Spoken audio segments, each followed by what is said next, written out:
Hi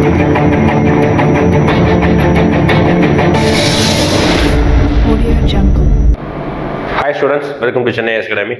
எல்லாருமே நல்லா படிச்சிட்டு இருப்போம். மே 21 நோக்கி எல்லாருமே ஓடிட்டு இருக்கோம். மே 21 காலை அந்த 9 மணி 9:30 நம்ம எக்ஸாம் எழுத போறோம். அந்த நாளுக்காக தான் நம்ம இவ்வளவு நாட்களும் உழைச்சிட்டு இருந்தோம். இந்த ஒரு 3-4 மாசமும் கடுமையா நம்ம உழைக்கிறோம். இப்போ இதோட பலனை தான் நமக்கு எங்க தெரியும் அப்படின்னா நம்மளோட ரிசல்ட். நம்ம இந்த ப்ரிலிம்ஸ் முடிஞ்சு அடுத்து மெயின்ஸ் போயிட்டு அடுத்து இன்டர்வியூலாம் முடிச்சுட்டு நம்ம ஒரு அதிகாரி ஆகும்போது அதோடைய விளைவு வந்து நமக்கு இவ்வளவு நாள் கஷ்டப்பட்டதோட விளைவு நமக்கு அப்போ தெரியும். அப்போ இவ்வளவு நாள் நம்ம படிச்சிருக்கவங்க இந்த வீடியோ பார்க்குறவங்க இப்போ எக்ஸாம் எழுத போறவங்களும் பார்த்துக்கிட்டிங்கன்னா எல்லாருமே பார்த்தீங்கன்னா ரொம்ப வருஷம் படிச்சவங்க இருக்க மாட்டீங்க. அதாவது ஒரு வருஷம் படிச்சவங்க 1.5 வருஷம் இந்த எக்ஸாமுக்காக படிக்கிறவங்க இருக்க மாட்டீங்க. ஒரு சில பேர் இந்த 3-4 மாசம் தான் படிப்பாங்க, ஒரு சில பேர் 5-6 மாசம் தான் படிச்சிருப்பாங்க. அப்போ இந்த குரூப் 2 எக்ஸாமும் அப்படி பார்த்துட்டீங்கன்னா இந்த குரூப் 2 எக்ஸாமும் அப்படி பார்த்துக்கிட்டீங்கன்னா ஒரு டிகிரி லெவல் எக்ஸாம் தான். அது நமக்கு எல்லாருமே தெரியும். என்ன லெவல்? டிகிரி லெவல் எக்ஸாம் தான். அப்போ இந்த டிகிரி லெவல் எக்ஸாம்னா நம்ம ஜஸ்ட் இந்த ஸ்கூல் புக்ஸ் 6th இருந்து 12th வரைக்கும் எல்லாரும் படிச்சிருப்போம். அப்போ இந்த ஸ்கூல் புக்ஸை மட்டுமே படிச்சாலும் மட்டுமே நம்ம என்ன செய்ய முடியுமா, எல்லாத்தையும் அடிச்சிடலாமா அப்படின்னா அது ஒரு கேள்விக்குறி தான். ஓகே, ஏன்னா டிகிரி லெவல் எக்ஸாம் நமக்கு தெரியாத கொஸ்டின்ஸ் நிறைய வரும், ஸ்கூல் புக்கில் அல்லாத கொஸ்டின்ஸும் நிறைய வரும். சொல்ல முடியாது, ஒரு குறிப்பிட்ட லெவலில் கொஞ்சமும் வரும். அப்போ அந்த மாதிரி கொஸ்டின்ஸ்க்கு நமக்கு கண்டிப்பாக ஒரு சில கொஸ்டின்ஸுக்கு ஷுவராக சொல்ல போனால் ஃபர்ஸ்ட் மார்க் எடுக்கிறவங்களுக்கே ப்ரிலிம்ஸை பொறுத்த வரைக்கும் எல்லா கொஸ்டின்ஸ்க்கும் நம்ம ஆன்சர் தெரியும் சொல்லவே முடியாது. எல்லாருக்குமே ஒரு சில கொஸ்டின்ஸ் ஒரு சில சப்ஜெக்ட்ல ஒரு சில கொஸ்டின் சுத்தமா எனக்கு தெரியவே தெரியாது அப்படின்னு சில கொஸ்டின்ஸ் இருக்கும். இப்போ அந்த மாதிரி ஒரு கொஸ்டின்ஸ் நம்ம வந்து அதை எப்படி அணுகலாம், எனக்கு சுத்தமா அந்த கொஸ்டினை பத்தி தெரியவே தெரியாது, அந்த கொஸ்டினுக்கு என்ன ஆன்சர்னே தெரியாது, ஆனா நான் அந்த கொஸ்டினை ஓரளவுக்கு நான் எப்படி கரெக்டா வந்து என்ன செய்யலாம், அதுக்கு ஆன்சர் பண்ணலாம் அப்படின்னு சொல்லிட்டு இந்த வீடியோவில் நம்ம பார்க்க போறோம். ஓகே, அப்ப இந்த வீடியோட பலன் என்ன பார்த்துட்டீங்கன்னா, எனக்கு ஆன்சரே தெரியாது இந்த கொஸ்டின், அதுக்கு நான் என்ன செஞ்சிடும் அப்படின்னா சும்மா இங்கி பிங்கி பாங்கி அல்லது சும்மா ஏதாவது அவசரத்தை ஏதாவது ஒன்று ஸ்டேட் பண்றதை விட நம்ம ஏதாவது கொஞ்சம் திங்க் பண்ணியோ ஆப்ஷன் எலிமினேட் பண்ணியோ நம்ம வேற ஏதாவது மெத்தடாலஜி யூஸ் பண்ணியோ 4ல் ஏதாவது ஒரு ஆப்ஷன் ஓரளவு கரெக்டான ஆப்ஷன்ஸ் நம்ம வந்து செலக்ட் பண்ண போறோம். அதுதான் நமக்கு எப்படி செலக்ட் பண்ண போறோம் சொல்லிட்டு இந்த வீடியோ பார்க்கணும். அதுக்கு முன்னாடி நமக்கு டிஎன்பிஎஸ்சியில் ஒரு சமீப 2 வருஷத்துக்கு முன்னாடி இந்த ஆப்ஷன் இ அப்படிங்கிற ஆப்ஷன் வந்து புதுசாக கிரியேட் பண்ணாங்க. ஏன்னா எல்லா கொஸ்டின்ஸையும் எல்லாருமே மஸ்ட் கம்பல்சரி அட்டன் பண்ணணும் அப்படின்னு சொல்லி கொண்டு வந்தாங்க. ஆனால் படித்தவங்க யாருமே இந்த இ வந்து அட்டன் பண்ண தேவையே இல்லை. ஓகேங்களா, படித்தவங்க இல்லை யாருமே வந்து இங்கிற ஆப்ஷன் அட்டன் பண்ண வேண்டிய தேவையில்லை. 4 ஆப்ஷனில் ஒரு ஆப்ஷன் அட்டன் பண்ணுங்க. இ ஆப்ஷன் அட்டன் பண்ணி கொஸ்டின் தப்பாக இருந்தால் அதுக்கு மார்க்கு அப்படிதான் எதுவுமே கிடையாது. அது ஞாபகம் வச்சுக்கோங்க. அதனால உங்களுக்கு ஆன்சர் தெரியாத பட்சத்தில் நீங்கள் ஸ்டேட் பண்ணாமல் பாதி பேர் விட்டுறீங்க எக்ஸாமில். அதை வந்து நம்ம வந்து தவிர்க்கணுங்கிறதுக்காக, நமக்கு தெரியும் எக்ஸாமில் வந்து ஊழல் நடந்ததுனால அதை தவிர்க்கணுங்கிறதுக்காக தான் ஆப்ஷன் ஈங்கிறது எக்ஸ்ட்ரா கொண்டு வந்தாங்க. ஆனால் ஆப்ஷன் இ போடுறதுனால நமக்கு எந்த விதமான பயனுமே கிடையாது.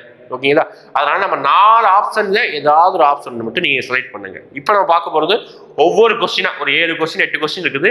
அந்த கொஸ்டின்ஸ்க்கு நமக்கு ஆன்சர் மார்க் பண்ணியிருக்கிறோம், ஆனா ஆன்சரே தெரியலனாலும் எப்படி நம்ம படிச்சிருக்கோம். இந்த வீடியோ எதுக்காகனா படிச்சவங்களுக்கு மட்டும் தான் பயன் இருக்கும். ஓரளவுக்கு நம்ம படிச்சிருந்தா மட்டும்தான் அதை லிங்க் பண்ணி நம்ம ஆன்சர் பண்ண முடியும். அதுதான் பார்க்க போறோம். பார்க்கலாமா? இப்போ ஃபர்ஸ்ட் கொஸ்டின்ல இந்த நான் இன்னைக்கு டிஸ்பிளே பண்ண போற கொஸ்டின் எல்லாமே பார்த்தீங்கன்னா 2022 அதாவது இந்த வருஷம் கேட்கப்பட்ட கேள்வித்தாள் இருந்து எடுக்கப்பட்டதுதான். எதுவுமே பழைய கொஸ்டின்ஸ் கிடையாது. இந்த வருஷம் 2022ல நிறைய டிபார்ட்மெண்ட் எக்ஸாம் நிறைய காம்படிட்டிவ் எக்ஸாம் நடந்தது, டிஎன்பிஎஸ்சி நடத்துறாங்க, அந்த கொஸ்டின்ஸ் இருந்தா எடுத்து வச்சிருக்கேன். எப்படி ஆப்ஷன் எலிமினேட் பண்ணலாம். அப்புறம் ஆப்ஷன் எலிமினேஷன் டெக்னாலஜியோ நம்ம இந்த தெரியாத கொஸ்டினுக்கு ஆன்சர் பண்றது எதுல மட்டும் தான் யூஸ் ஆகும்னா இந்த மாதிரி டைரக்ட் கொஸ்டின்ல மட்டும் தான் யூஸ் ஆகும். ஸ்டேட்மெண்ட் கொஸ்டின்ல யூஸ் ஆகாது. அது ஞாபகம் வச்சுக்கோங்க. ஸ்டேட்மெண்ட் கொஸ்டின்ல யூஸ் ஆகாது. மேட்ச் த ஃபாலோயிங்ல ஓரளவுக்கு யூஸ் ஆகும், மேற்படி எதுலையும் யூஸ் ஆகாது. ஓகே, பார்க்கலாமா?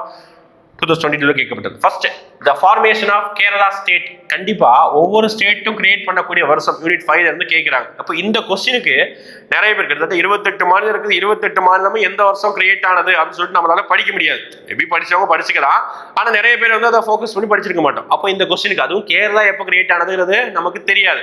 அப்போ இந்த கொஸ்டினுக்கு நம்ம எப்படி ஆன்சர் பண்ணலாம் அதுதான் பார்க்க போறோம். ஃபர்ஸ்ட் ஆஃப் ஆல் கேரளாங்கிற ஸ்டேட்டோட ஹிஸ்டரி தெரிஞ்சுக்கணும். கேரளாங்கிற மாநிலம் சுதந்திரத்துக்கு அப்புறம் தான் உருவாக்கப்பட்டது. அது ஞாபகம் வச்சுக்கணும். அப்போ சுதந்திரத்துக்கு முன்னாடி கேரளாங்கிற மாநிலமே இல்லையே சார், அது எப்படி சார் ஞாபகம் வச்சுக்கலாம் அப்படின்னா உங்களுக்கு நீங்க லாஜிக்கா யோசிச்சு பாருங்க.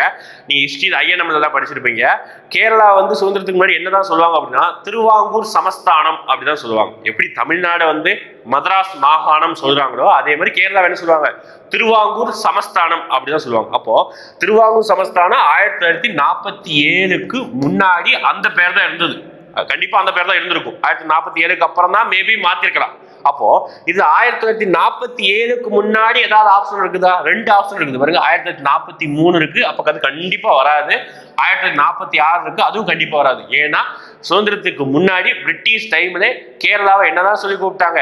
திருவாங்கூர் சமஸ்தானம் அப்படிதான் சொல்லி கூப்பிட்டாங்க. அப்போ கேரளாங்கிற பேரு அப்போ உருவாயிருக்கு, அந்த மாநிலங்கிறது அப்போ உருவாக்கி இருக்கவே மாட்டாங்க. அப்போ 1943 கிடையாது, 1946 கிடையாது. அதோட கேரளாவுடைய பாதி பகுதி மദ്രാസ് மாகாணத்தோட தான் இருந்தது, அதுவும் ஞாபகம் வச்சுக்கணும். அதனால சுதந்திரத்திற்கு முன்பு இருக்கக்கூடிய ஆப்ஷன்ஸ் 2ம் கிடையாது. ஓகேங்களா? அது ஞாபகம் வச்சுக்கணும். அப்போ இந்த 2 ஆப்ஷன்ஸ் எலிமினேட் பண்ணியாச்சு. இப்போவும் நீங்க லாஜிக்கா சிம்பிளா படிச்சிருந்தீங்க, இந்த 2 ஆப்ஷன் எலிமினேட் பண்ணியாச்சு. இப்போ இந்த 2 ஆப்ஷன்ல தான் ஏதாவது டவுட். 1953 வருதா 1956 வருது? நமக்கு ஆன்சர் டிக் பண்ணாலும் 1956 தெரியும். இப்போ இதுவா அப்படி கன்ஃபியூஸ் இருக்கு. இது இப்போ எப்படி நம்ம அதை லிங்க் பண்ணலாம் அப்படின்னா, ஃபர்ஸ்ட் இந்தியாவில் மொழி வாரியாக தான் மாநிலம் கிரியேட் பண்ண ஆரம்பிச்சாங்க. நிறைய கமிட்டி போட்டிருப்பாங்க, தார் கமிஷன் ஃபர்ஸ்ட், அது நிறைய கமிட்டி போட்டிருப்பாங்க. இப்போ மொழி வாரியா மாநிலம் கிரியேட் பண்ணப்பட்டதே எப்போ தான் அப்படி பார்த்துக்கிட்டீங்கன்னா 1953 ஃபர்ஸ்ட் ஆந்திர பிரதேசம் சுதந்திரத்துக்கு அப்புறம் ஆந்திர பிரதேசம் அந்த பொட்டி ஸ்ரீராமுலு 56 நாள் உண்ணாவிரதம் செத்து போயிருப்பாரு. அதனாலதான் ஆந்திர பிரதேசத்தை ஃபர்ஸ்ட் 1953 வந்து கிரியேட் பண்ணியிருப்பாங்க. அதுக்கப்புறம் உடனே கிரியேட் பண்ணல, அதுக்கப்புறம் நிறைய கமிட்டி போட்டு ஒரு சட்டம் கொண்டு வந்தாங்க. என்ன சட்டம் அப்படின்னா மாநில மறுசீரமைப்பு சட்டம். நீ எல்லாரும் பாலிட்டியில பேசிக்கா படிச்சிருப்பீங்க. மறுசீரமைப்பு சட்டம் அப்படின்னு சொல்லிட்டு படிச்சிருப்போம். அதாவது ஸ்டேட்ஸ் ரீஆர்கனைசேஷன் ஆக்ட் அப்படின்னு சொல்லிட்டு படிச்சிருப்போம். எந்த வருஷம்? 1956. இந்த சட்டத்துக்கு அப்புறம் தான் எல்லா மாநிலங்களையும் மொழி வாரியா பிரிக்க ஆரம்பிச்சாங்க. அதுக்கு முன்னாடி மொழி வாரியா பிரிக்கல. கேரளா மாநிலம் எப்படிதான் பிரிச்சிருக்காங்க? மொழி வாரியா தான் பிரிக்கப்பட்டது. இப்போ கோவா மாநிலம்னா மொழி வாரியா பிரிக்கல, அது போர்ச்சுகீஸ் ரூல் பண்ணாங்க, அதனால பிரிச்சாங்க. ஆனா கேரளா மலையாளம் பேசுற மக்களுக்கு கேரளா அப்படின்னு சொல்லி தனியா பிரிச்சாங்க. தமிழ் பேசுற மக்களுக்கு தமிழ்நாடு பிரிச்சு கொடுத்தாங்களா? அப்போ மொழிவாரி மாநில அந்த சட்டம், மாநில மறுசீரமைப்பு சட்டம் கொண்டு வந்ததுக்கு அப்புறம் தான் இந்த மாநிலம் உருவாக்கப்பட்டிருக்கும். அதை லிங்க் பண்ணீங்கன்னா ஆப்ஷன் டி 1956 சொல்லிட்டு கிளிக் பண்ணிக்கலாம். ஓகேவா? இது மேபி இது படிச்சவங்களுக்கு இந்த ஆப்ஷன். இதுவும் நான் படிக்கவே இல்லை சார், பாலிட்டியில பேசிக் நான் படிக்கல அப்படின்னா பரவாயில்ல, விட்டுருங்க. உங்களுக்கு இந்த 2 ஆப்ஷன் எலிமினேட் பண்ண திங்க் பண்ணிருப்பீங்க போதும். சியா டியா இந்த 2ல நீங்க ஏதாவது ஆன்சர் பண்ணுங்க. எப்பவுமே நீங்க குத்து மதிப்பா ஆன்சர் பண்றது என்ன சொல்லுவாங்கன்னா, ப்ராபபிலிட்டி அடிப்படையில 100 கொஸ்டின்ஸை நீங்க குத்து மதிப்பா ஆன்சர் பண்ணீங்கன்னா ப்ராபபிலிட்டி, அதாவது நிகழ்தகவு அடிப்படையில், இதெல்லாம் வந்து சொல்றதுதான், அது உண்மையா போயோ அதெல்லாம் கிடையாது. 100 கொஸ்டின்ஸ்ல நீங்க குத்து மதிப்பா ஆன்சர் பண்ணீங்கன்னா ஆவரேஜா 25 கொஸ்டின்ஸ் கரெக்டா வருவது வந்து ப்ராபபிலிட்டி, அது நிகழ்தகவு சொல்றோம்ல அது. ஆனா அது மேபி நடக்கும், மேபி நடக்காது. அதே மாதிரி நீங்க 4 ஆப்ஷன்ல ஒரு ஆப்ஷன் செலக்ட் பண்றதை விட 2 ஆப்ஷன்ல ஒன்று செலக்ட் பண்றது பெஸ்ட் தானே. அதுதான் நம்ம இங்க வந்து ஓரளவுக்கு சிம்பிளிஃபை பண்றோம். ஓகேங்களா? அப்ப இந்த இடத்துல ஆப்ஷன் எலிமினேட் பண்ணி நம்ம வந்து கண்டுபிடிச்சிருக்கோம் ஆன்சர். அடுத்த கொஸ்டின் பார்க்கலாமா? ஒவ்வொரு கொஸ்டினும் எப்படி அணுகலாம் தான் பார்க்குறோம். ஓகே, அடுத்து மார்ஜினல் ஃபார்மர்ஸ். ஓகேங்களா? Marginal farmers in India who holds land up to அப்படின்னு கேட்கிறாங்க. அதாவது இந்தியாவில் குறு விவசாயிகள் வைத்திருக்கும் நிலத்தின் அளவு. ஓகேங்களா? என்னது? குறு விவசாயிகள் வைத்திருக்கும் நிலத்தின் அளவு. அப்போ அந்த வார்த்தைகள் நல்ல கிடைச்சு, இந்த வார்த்தை தான் நமக்கு கேம். இந்த வார்த்தையை வச்சுதான் இந்த கேன்சரே பண்ண போறோம். இப்போ 10, இது இந்த 4 ஆப்ஷன்ல 1 2 4 10, இதுல எது பெரிய நம்பர் தான் 10. அப்போ குருக்கும் அந்த 10ங்கிற நம்பருக்கும் ரொம்ப டிஃபரன்ஸ் இருக்குது. ஓகேங்களா? அப்போ அது கண்டிப்பா வரவே வராது.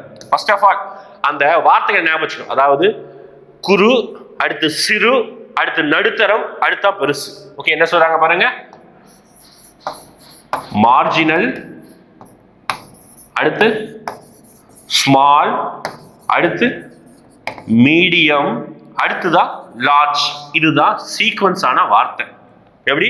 ஃபர்ஸ்ட் வந்து குரு, அடுத்து சிறு, அடுத்து நடுத்தர, அடுத்து பெரிய. இந்த 4 வார்த்தை தான் அந்த சீக்வன்ஸ் உடைய வார்த்தை. அப்போ இந்த 4 வார்த்தையில லார்ஜுங்கிறது பெருசு. 10 ஹெக்டேருக்கு மேல வச்சிருந்தா, 10 ஹெக்டேர் கிட்ட வச்சிருந்தா அவன் தான் லார்ஜ். அப்ப இருக்கிறதுலே சின்னதுதான் எது அப்படி பார்த்துட்டா எதுதான் மார்ஜினல் தான் சின்னது. அப்போ ஆப்ஷன்ல எதுதான் சின்னது அப்படின்னா ஹெக்டேர், 1 ஹெக்டேர் தான் சின்னது. அதை வச்சு நம்ம ஈஸியா ஆன்சர் பண்ணிடலாம். ஓகேங்களா? அப்போ கொடுக்கக்கூடிய ஆன்சரை நமக்கு தெரியலனாலும் பரவாயில்ல, கொஸ்டின் தெரியலனா பரவாயில்ல, ஜஸ்ட் ரீட் பண்ணுங்க ஏதாவது வார்த்தையை. நம்ம இந்த குறு சிறுங்கிற வார்த்தையை நம்ம எங்க படிச்சிருப்போம்னா கண்டிப்பா எக்கனாமிக்ஸ்ல MSME படிச்சிருக்கோமா? சிறு குறு நடுத்தர நிறுவனங்கள், கண்டிப்பா எக்கனாமிக்ஸ் படிச்சிருப்பீங்க. அந்த வார்த்தையை கூட நம்ம லிங்க் பண்ணி கொண்டு வந்திருக்கலாம். ஓகேங்களா? அதனால எந்த ஒரு கொஸ்டினையும் தெரியாதுன்னு சொல்லி விடாதீங்க. நமக்கு எல்லா கொஸ்டினும் தெரியும், அதை லிங்க் பண்ணி ஆன்சர் பண்ண பழகிக்கும். அப்ப இந்த இதுக்கு ஆன்சர் வந்து 1 ஹெக்டேர். அடுத்து பாருங்க, அதாவது மண்ணோட வகைகள் இருந்து, அதாவது எப்பவுமே ஜியோகிராஃபியில மண்ணுல இருந்து கொஸ்டின் கேட்பதற்கான வாய்ப்பு இருக்குது. அதுல வந்து மண்ணோட வகைகள்ல என்னென்ன ஊட்டச்சத்து இருக்குது கொஸ்டின் கேட்பான். இப்போ இதுல பாருங்க, லாஜிக்கா இதுல தான் நமக்கு படிக்காதவங்க கூட இந்த கொஸ்டினுக்கு ஆன்சர் பண்ணிடலாம், அந்த அளவுக்கு தான் இருக்குது. Soil is very rich humus. Humus அப்படின்னு என்னது? எந்த மண்ணுல, நிறைய மண்ணோட வகை இருக்குது, வண்டல் மண், கரிசல் மண், செம்மண், நிறைய மண் இருக்குது. எந்த மண்ணுல உயிர் சத்து அதிகமா இருக்கும்? உயிர் சத்துனா என்னது? அதாவது இலைகள், அப்புறம் நிறைய விலங்குகள், நிறைய எலும்பு, இத மாதிரிதான் மண்ணுல மக்கி போயிட்டு அந்த மண்ணுல உயிர் சத்து அதிகமா இருக்கும். அப்போ என்ன அர்த்தம்? நிறைய இலைகள்லாம் மக்கி போயிருக்கும் அந்த மண்ணுல. அப்ப இங்க கொடுக்கக்கூடிய 4 மண்ணுல எந்த மண் வகையில நிறைய இலைகள்லாம் மக்கி போயிருக்குமோ அதுதான் ஆன்சரா இருக்கும். பாருங்க, ஃபர்ஸ்ட் லேட்டரைட் சாயில். லேட்டரைட் சாயில்னா வந்து மரமே அதிகமா இருக்க போறதே இல்லை. அப்ப அங்க எப்படி நமக்கு வந்து இலைகள்லாம் மக்கி இருக்கும்? அப்போ இந்த ஆப்ஷன் கிடையாது. இதுதான் நமக்கு ஆன்சர், காட்டுமலை மண். அப்புறம் சதுப்பு நில மண். சதுப்பு நில மண்ணுனா எப்பவுமே தண்ணி தேங்கியே இருக்கும். நம்ம இந்த சதுப்புவான காடுகள் பார்த்துருப்போம்ல, அதுல பாத்தீங்கன்னா இந்த இலைகள் வந்து தேங்குவதற்கான மக்குவதற்கான வாய்ப்பே இல்லை, அப்படியே தண்ணி தேங்கி இருக்குது, அப்படியே போயிருது. அப்போ அதுவும் கிடையாது. அடுத்து வண்டல் மண். நம்ம ஊர்ல அதிகமா பார்க்கக்கூடிய மண்ணே வண்டல் மண் தான். அது ஆற்றங்கரை ஓரம் தான் இருக்குமே தவிர மரங்கள் செடிகள் அதிகமா இருக்காது. அப்போ அதுலயும் பாத்தீங்கன்னா உயிர் சத்து அதிகமாவே இருக்காது. அப்போ எதுதான் இருக்குன்னா காட்டு மற்றும் மலைமண். காடுனாலே அதிகமா மரம் இருக்கும், மரத்துல இருந்து அதிகமா இலை கொட்டும், இலைகள்லாம் மக்கி அதிகமா உயிர் சத்து இருக்கும். அவ்வளவுதான், சிம்பிளா லாஜிக்கா நீங்க திங்க் பண்ணவே முடிஞ்சது. அவ்வளவுதான். இந்த மாதிரி கொஸ்டின், அதாவது 10ல ஒரு கொஸ்டின் பேசிக்கா நீங்க சிம்பிளா ஆன்சர் பண்ற மாதிரி கம்பல்சரி இருக்கும். அதை யூட்டிலைஸ் பண்ணி நீங்க ஆன்சர் பண்ணிக்கோங்க. அடுத்து என்ன பார்க்க போறோம் அப்படி பார்த்தீங்கன்னா, மேட்ச் த ஃபாலோவிங் எப்படி அணுகலாம் அதுதான் பார்க்க போறோம். எப்படி பொறுத்துக கொஸ்டினை எப்படி அணுகலாம் அதுதான் பார்க்க போறோம். ஆல்ரெடி டைரக்ட் கொஸ்டினை பார்த்துட்டோம், ஆப்ஷன் எலிமினேஷன் மெத்தட்ல நம்ம தெரியனால ஆன்சர் பண்ணிக்கலாம். பொறுத்துக பொறுத்த வரைக்கும் நமக்கு டிஎன்பிசியில் பார்த்தீங்கன்னா பொறுத்துக்க பொறுத்த வரைக்கும் ரொம்ப ரொம்ப மொக்கையாக தான் கேட்பாங்க. பொறுத்துக்க கொஸ்டின் வந்தாலே அப்பா நமக்கு ஈஸி ஞாபகம் வச்சுக்கோங்க. ஏன்னா கொடுத்துக்கூடிய 4 மேட்ச் த ஃபாலோவிங்ல ஏதாவது ஒரு இது நமக்கு தெரிஞ்சாலே ஆன்சர் பண்ற மாதிரி தான் இருக்கும். நிறைய எக்ஸாம் அட்டன் பண்ணவங்களுக்கு தெரிஞ்சிருக்கும். 4 இதுல ஒரு இதை நீங்க மேட்ச் பண்ணிட்டீங்கனாலே அந்த இப்போ ஃபார் எக்ஸாம்பிள் நான் வந்து என்ன சொல்றது, அந்த ஜனதாதள் அந்த கட்சிக்கு வந்து என்ன சின்னம் தான்? ஆரோ, அம்பு தான், அந்த வெறும் அம்பு தான் சின்னம் அப்படிங்கிறது எனக்கு அந்த ஒரு ஆன்சர் தெரிஞ்சாலே போதும். அப்ப ஏக்கு வந்து 4 அப்படிங்கிற ஆப்ஷன் எங்க மட்டும்தான் இருக்குது பாருங்க. ஏக்கு வந்து 4 எங்க மட்டும் தான் இருக்குது? சி ஆப்ஷன்ல மட்டும் தான் இருக்குது. இப்படியே கிளிக் பண்ணிட்டே போயிடலாம். அதே மாதிரி இப்ப இந்தியன் யூனியன் முஸ்லீம் லீக் வந்து ஏணிப்படி தான் வந்து சின்னம் அப்படின்னு தெரிஞ்சாலே போதும். சிக்கு வந்து 2 அப்படிங்கிற ஆப்ஷன் வந்து என்னதான் இருக்குது? ஒரே ஒரு ஆப்ஷன் தான் இருக்குது. இந்த மாதிரி தான் ரொம்ப ஈஸியா கேட்பாங்க. மேபி நமக்கு அதுவும் தெரியல அப்படின்னா நீங்க எப்படி வந்து நீங்க ஆப்ஷன் வந்து எலிமினேட் பண்ணி செய்யலாம்னா, எப்படி பொறுத்த வரைக்கும் ஏதாவது ஆன்சரை மட்டும் பாருங்க. கொஸ்டின் தெரியலன்னா அப்படியே விட்டுருங்க. ஆன்சரை மட்டும் பாருங்க. தமிழ் இங்கிலீஷ்ல இருக்க ஆன்சர் ஒன்னா தான் இருக்கும். ஆன்சரை பொறுத்த வரைக்கும் ஏதாவது 2 நம்பர் பார்த்தீங்கன்னா சேமாவே இருக்கும். 2 ஆப்ஷன் இங்கே பாருங்க. இந்த டி ஆப்ஷன் இங்கேயும் 1 இருக்கு, இங்கேயும் 1 இருக்கு. நம்ம ஏ ஆப்ஷனையும் நான் சி ஆப்ஷனையும் கம்பேர் பண்றேன். எதையும் ஏயையும் சியையும் கம்பேர் பண்றேன். இங்க டில பார்த்தீங்கன்னா இங்கேயும் 1 இருக்கு, இங்கேயும் 1 இருக்கு. பி ஆப்ஷன் பாருங்க, இங்கேயும் 3 இருக்கு, இங்கேயும் 3 இருக்கு. அப்போ இந்த 2 ஆப்ஷன் தான் கொஞ்சம் கன்ஃபியூஷன் இருக்குது. ரெண்டுமே ஓரளவுக்கு சேமா இருக்கு. அப்போ கண்டிப்பா ஆன்சரு இந்த 2 ஆப்ஷன்ல மட்டும் ஏதாவது ஒண்ணா இருக்கும். புரியுதா? ஏதாவது சேமா 4 ஆப்ஷன்ல ஏதாவது 2 ஆப்ஷன் ஓரளவுக்கு சேமா. நம்ம கன்ஃபியூஸ் பண்றதே கூட ஒரு சில ஆப்ஷன்ல 3மே சேமா இருக்கும். அப்போ அந்த 3ல இருந்தா ஒரு ஆன்சர் இந்த மாதிரி இருக்கும். ஓகே, இது மெஜாரிட்டி ஆஃப் த பொறுத்துகளை இதுதான் ஆன்சரா இருக்கும். அந்த 2ல ஏதாவது ஒண்ணு. ஒரு சில பொறுத்துகளை சம்மந்தம் இல்லாம வேற இந்த ரூலை விட்டு வெளியும் இருக்கும். ஓகேதா? பொறுத்துகளை உங்களுக்கு சுத்தமா ஆன்சர் இருக்கு. கொஞ்சம் திங்க் பண்ணி பாருங்க. ஆன்சர் தெரியாம இருக்காது, திங்க் பண்ணி பாருங்க. அப்படி ஆன்சர் தெரியலையா, சேம் ஆப்ஷனா ஏதாவது லிங்க் பண்ணி இருந்ததுன்னா அந்த 2ல ஏதாவது ஒன்று டிக் பண்ணிட்டு வந்துருக்கு. ஓகேதா? ஏன்னா வந்து நமக்கு ஆன்சர் தெரியலன்னா நம்ம 4ல ஏதாவது போடுறதுக்கு 2ல ஏதாவது போடுறது வந்து ஈஸி. அதனால அதுதான் சொல்றேன். ஓகேதா? பொறுத்த வரைக்கும் இதுதான் வழி. திங்க் பண்ணிக்கோங்க. ஓகே, அடுத்து இங்க பாருங்க.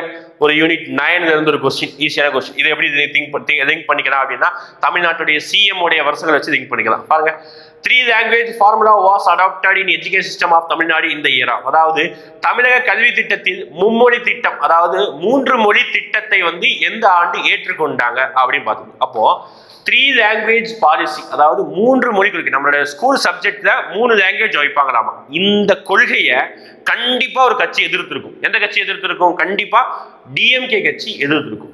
ஓகேவா? நல்லா ஞாபகம் வச்சுக்கோங்க. இந்த கொள்கையை, எது மும்மொழி கொள்கையை டிஎம்கே எப்போ அண்ணா டைம்ல, பெரியார் அண்ணா டைம்ல இருந்து இப்போ ஸ்டாலின், உதயநிதி ஸ்டாலின் இப்போ வரைக்கும் என்ன செய்யறாங்க? அந்த மும்மொழி கொள்கையை எதிர்க்கிறாங்களா? இப்போ புதுசா கொண்டு வந்த கல்விக் கொள்கையிலையும் இந்த 3 language பாலிசி இருந்தது. அப்போ இப்போ வரைக்கும் அந்த கொள்கையை வந்து கண்டிப்பா எதிர்க்கிறாங்க. யார் எதிர்க்கிறா? டிஎம்கே கட்சி முழுவதுமாக இருக்காங்க. அண்ணால இருந்து இப்போ உதயநிதி ஸ்டாலின் வரைக்கும் எதிர்க்கிறாங்க. அப்போ டிஎம்கே கட்சி ஆட்சியில் இருக்கும்போது கண்டிப்பா இந்த 3 லாங்குவேஜ் பாலிசி இம்ப்ளிமெண்ட் பண்ணிருக்கவே மாட்டாங்க. அப்போ டிஎம்கே கட்சி எந்த ஆண்டு ஆட்சிக்கு வந்தது இந்தியாவில், அப்படி தமிழ்நாட்டில் வந்தது அப்படி பார்த்தீங்கன்னா 1967ஆம் ஆண்டு அண்ணா வந்து இந்த டைம் முதலமைச்சராக இருப்பாரு. அப்போ அதுக்கப்புறம் இருக்க ஆப்ஷனை கண்டிப்பா நம்ம எலிமினேட் பண்ணிடலாம். அப்போ இது என்ன ஆப்ஷன்ஸ் தான் இருக்குது பாருங்க, எல்லா ஆப்ஷன்ஸுமே அதுக்கப்புறம் தான். வராது வராது வராது. 75ல எல்லாமே, அதாவது 66 வரைக்கும் காங்கிரஸ், அதுக்கப்புறம் காங்கிரஸ் இந்திய தமிழ்நாட்டில் ஆட்சி புரியவே இல்லை. டிஎம்கே ஏடிஎம்கே கூட்டணி கட்சியாக மட்டும் தான் காங்கிரஸ் இருந்தாங்க. அப்போ 66க்கு அப்புறம் கண்டிப்பா டிஎம்கே தான் ரூல் பண்ணிட்டு இருந்தாங்க. அந்த டைம்ல தமிழ்நாட்டில் மும்மொழி இம்ப்ளிமெண்ட் பண்ணிருக்க மாட்டாங்க. அப்போ 67க்கு முன்னாடி இந்த வருஷத்தை தான் எலிமினேட் பண்ணிருங்க. ஓகேங்களா? சரி, அதுக்கப்புறம் இருக்கக்கூடிய வருஷத்தை எலிமினேட் பண்ணிருங்க. 1975 எலிமினேட்டட், 85 எலிமினேட்டட், 70 எலிமினேட்டட். அப்புறம் அதுக்கு முந்தின வருஷம் 1965ஆம் ஆண்டு தமிழ்நாட்டில் மும்மொழி கொள்கையை வந்து நடைமுறைப்படுத்துறாங்க. யாரு? காங்கிரஸ் டைம் இருக்கும்போது நடைமுறைப்படுத்தினாங்க. நம்ம கடுமையா டிஎம்கே வந்து கடுமையா எதிர்த்தாங்க. அதோட விளைவு தான் மக்கள் தான் திரட்டி போராடினது தான் 1967ஆம் ஆண்டு ஆட்சிக்கு வந்திருந்தாங்க. ஓகேங்களா? அப்போ இந்த மாதிரி நம்ம தமிழ்நாட்டில் முதலமைச்சர்களுடைய கொள்கைகளையும் முதலமைச்சர்கள் ஆட்சி புரிந்த ஆண்டையும் படிச்சிருந்தாலே அவங்களோட கொள்கையோட லிங்க் பண்ணி கொண்டு வந்துடலாம். ஃபார் எக்ஸாம்பிள், எந்த ஆண்டு மதிய உணவு திட்டம் கொண்டு வரப்பட்டது அப்படின்னா காமராஜர் 9 வருஷம் முதலமைச்சராக இருந்தார். எந்த வருஷத்துலேருந்து எந்த வருஷம் முதலமைச்சராக இருந்தாரோ அந்த பிட்வீன் கேப்ல தான் என்னது மதிய உணவு. அதே மாதிரி சத்துணவு திட்டம் எந்த ஆண்டு கொண்டு வரப்பட்டது நமக்கு தெரியல, ஆண்டு தெரியனாலும் பரவாயில்ல. சத்துணவு திட்டம் யார் கொண்டு வந்தார்? தமிழ்நாட்டில் எம்ஜிஆர் கொண்டு வந்தார். இப்போ எம்ஜிஆர் எப்போதான் முதலமைச்சராக இருந்தார் கொஞ்சம் லாஜிக்காக திங்க் பண்ணி பாருங்க, அப்போதான் ஆன்சராக இருக்கும். இந்த மாதிரி ஓரளவுக்கு படிச்சதை லிங்க் பண்ணி நீங்க ஞாபகம் வச்சுக்கோங்க. நெக்ஸ்ட், ஓகே, இதுவும் அதே மாதிரி தான். Third session of Indian National Congress was presided by. மூன்றாவது இந்திய தேசிய காங்கிரஸ் மாநாடு யார் தலைமையில் நடைபெற்றது? கண்டிப்பா நமக்கு தெரியும். காங்கிரஸ் மாநாட்டுடைய தலைவர்கள், எல்லா மாநாட்டுடைய தலைவர்களையும் சிறப்பம்சத்தையும் அந்த மாநாட்டுடைய சிறப்பம்சம் கம்பல்சரி படிக்கணும். இதுல மூன்றாவது மாநாட்டுடைய தலைவர் யாருன்னு கேட்கிறாங்க. அப்ப 4 ஆப்ஷனையும் பாருங்க. 4 ஆப்ஷன் எதெல்லாம் எலிமினேட் பண்ண முடியும் பாருங்க. ஃபர்ஸ்ட் ஆப்ஷன் பாருங்க, ஏஓ ஹியூம். யார் இந்த ஏஓ ஹியூம் அப்படின்னா காங்கிரஸை உருவாக்கியவர் தான் யாரு? AO Hume. நம்ம படிக்கும் போதே படிச்சிருப்போம். காங்கிரஸை உருவாக்கியவர், காங்கிரஸை தோற்றுவித்தவர் ஏஓ ஹியூம். ஆனால் அவர் காங்கிரஸின் தலைவராக பொறுப்பேற்றதே இல்லை. அது ஒரு மெயின் பாயிண்ட். எப்படி? அவர் உருவாக்குனவர் அவர் தான், ஆனா காங்கிரஸோட தலைவரா ஏஓ ஹியூம் ஒரு நாளும் பதவி ஏற்றதே கிடையாது. அப்ப ஏஓ ஹியூம் கேன்சல் ஆயிடுச்சு, ஆப்ஷன் கிடையாது. அடுத்து அன்னி பெசன்ட். யார் இந்த அன்னி பெசன்ட் அப்படின்னா காங்கிரஸோடைய முதல் பெண் தலைவர் அப்படின்னு சொல்லியிருப்போம். காங்கிரஸோடைய முதல் பெண் தலைவர். இப்போ அன்னி பெசன்ட்டோட நம்ம வந்து படிக்கும்போது அன்னி பெசன்ட் எங்க படிப்போம் அப்படின்னா எப்போ வந்து தன்னாட்சி இயக்கம் ஹோம் ரூல் மூவ்மெண்ட் எப்போ வருதோ அப்போதான் அந்த அன்னி பெசன்ட்டை படிப்போம். அப்போ ஹோம் ரூல் மூவ்மெண்ட் எப்போ வந்தது? 1916ஆம் ஆண்டு வருது. நமக்கு 3வது செஷன் எப்போ நடந்திருக்கும்? 1887ஆம் ஆண்டு நடந்திருக்கும். 87 எங்க இருக்கு, 16 எங்க இருக்கு? அப்போ அந்த டைம்ல அன்னி பெசன்ட் இந்தியாவுக்கு வந்திருக்கவே மாட்டாங்க. அப்போ அன்னி பெசன்ட் வந்து நம்ம கேன்சல் பண்றோம். ஓகேங்களா? அடுத்து ஃபக்ருதீன் தியாப்ஜி, இன்னொன்று தாதாபாய் நௌரோஜி. இந்த 2 ஆப்ஷன்ல ஏதாவது ஆப்ஷன். 2 பேருமே பார்த்தீங்கன்னா அந்த காலகட்டத்தோட தலைவர்கள் தான். அதனால கம்பல்சரி நம்ம அதை படிச்சுதான் ஆகணும். ஓகேங்களா? அப்போ ஃபக்ருதீன் தியாப்ஜி அண்ட் தாதாபாய் நௌரோஜி, இந்த 2 ஆப்ஷன்ல ஏதாவது ஒரு ஆப்ஷன். ஓகேங்களா? அப்போ இந்த வீடியோல நம்ம ஒவ்வொரு கொஸ்டினையும் தெரியாத கொஸ்டினை ஓரளவுக்கு நம்ம எப்படி மேனேஜ் பண்ணிக்கலாம் அப்படிதான் நம்ம பார்த்துருக்கிறோம். ஓகேங்களா? நல்லா படிங்க. இந்த 2-3 நாட்களையும் கூடிய விரைவிலே என்ன சொல்றது அந்த ரிவிஷன் பண்ணுவதற்கான என்ன சொல்றது எப்படி எந்தெந்த யூனிட்டை மட்டும் ரிவிஷன் பண்ண சொல்லிட்டு நாளைக்கு வீடியோ அப்லோட் பண்றோம். அதை பார்த்துக்கோங்க, ஃபாஸ்டா ரிவிஷன் பண்ணிக்கோங்க. தேவையானதை மட்டும் படிங்க, நேரம் விரயம் பண்ண வேணாம். ஓகேங்களா? தேங்க்யூ.